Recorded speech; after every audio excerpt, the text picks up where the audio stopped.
Hi everyone, Shahnaz কিচেনে সবাইকে স্বাগতম জানাচ্ছি নতুন আরও একটি রেসিপি দেখার জন্য। আশা করছি যে যেখান থেকে আমার রেসিপিটা দেখছেন সবাই অনেক ভালো আছেন, সুস্থ আছেন। আজকে আমি রাতার চালের পোলাও ভাত রান্না করে দেখাবো। যেই কৌটা দিয়ে আমি চাল নিয়েছি সেই কৌটা দিয়ে আমি ডবল পানি গরম করে নিচ্ছি আর চালটাকে কষলে ধুয়ে পরিষ্কার করে নিচ্ছি। নতুন রাঁধুনিদের জন্য সহজ পদ্ধতিতে দেখাবো, যারা কখনো রান্না করে নাই সেও পারবে ঝটপটই রান্না করে নিতে। স্কিপ না করে সম্পূর্ণ ভিডিওর সাথে থাকবেন, আশা করছি ভালো লাগবে। এখন পেঁয়াজ আমি ব্রাউন কালার করে বেছে নিব।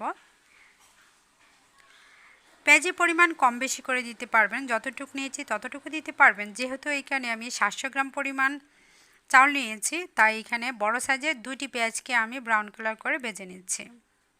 তো ভাজা হয়ে গেলে পেঁয়াজগুলিকে উঠিয়ে নিচ্ছি আর এই তেলটার মধ্যে আমি চাউলগুলিকে হালকা ভেজে নিব। রান্না কম বেশি সকলেই পারি, কারো রান্না হয়তো বা একটু মজা হয়, কারোটা একটু খারাপ হয়, কিন্তু রান্না কিন্তু সকলেই পারে। যদি কারো কাছে আমার রেসিপিটা ভালো লাগে অবশ্যই আমার রেসিপিটা ফলো করবেন। কে কোন জায়গা থেকে আমার রেসিপিটা দেখছেন কমেন্টে জানাবেন, আর কেমন রেসিপি পেতে চান কমেন্টে লিখবেন। অবশ্যই আপনাদের কমেন্টের উপর ভিত্তি করে রেসিপিগুলি করার চেষ্টা করব।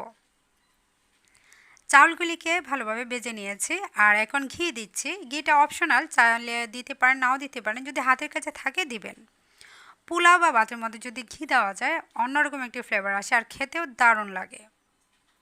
ফ্লেভারের জন্য লং, এলাচ, দারুচিনি, তেজপাতা দিয়ে দিচ্ছি। তেলের মধ্যে এটাকেও ভেজে নিচ্ছি।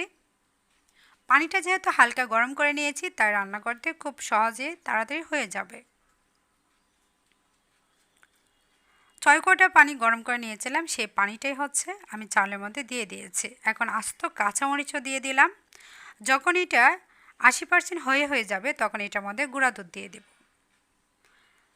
উপর দিকে আমি আদা পেস্ট দেই নাই, আদা পাউডার দিয়েছি আর জিরে গুঁড়া দিয়ে দিচ্ছি।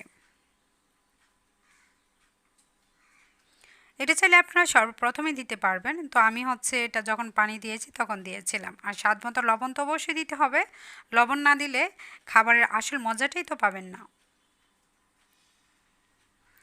এখন এটাকে 5 মিনিট অনবরত হাই ফ্লেমে জাল করে নিব। আর জাল করার সময় অবশ্যই নেড়েচেড়ে দিতে হবে, কারণ যেহেতু পানিটা মাপ করা তাই একটু বেশি যদি ঘনত্বটা বেড়ে যায় নিচের দিকে ফোড়া লেগে যাবে। তো বলক চলে এসেছে।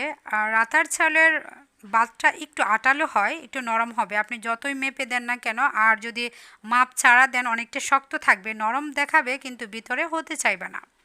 মাপ মতো ডবল পানি দিয়ে রান্না করলে দেখবেন সুন্দর। প্রথম অবস্থায় মনে হবে অনেকটা আটালো বা পেকা পেকা, কিন্তু যখন একটু ঠান্ডা হবে তখন অনেকটা শক্ত আর জর্জরে হবে।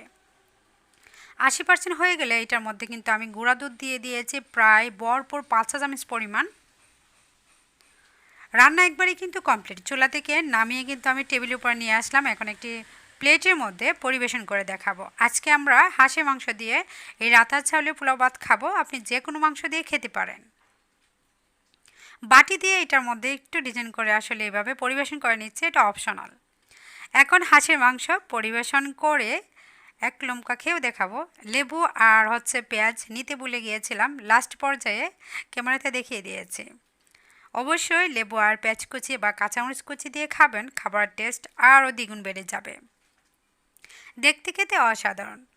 আশা করছি আজকের রেসিপিটা অনেকের কাছে ভালো লাগবে। ভালো লাগলে অবশ্যই ভালো একটি কমেন্ট করবেন, বেশি ভালো লাগলে অবশ্যই ভিডিওটা শেয়ার করবেন।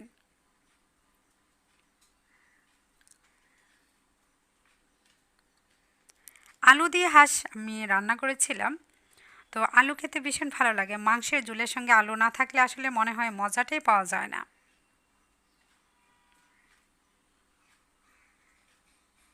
তো আজকের মতো এখানে বিদায় নিয়ে নিচ্ছি। নতুন কোনো রেসিপিতে আবারও দেখা হবে। সবাই সুস্থ থাকবেন, ভালো থাকবেন। সবাই সবার জন্য দোয়া করবেন। আল্লাহ হাফেজ।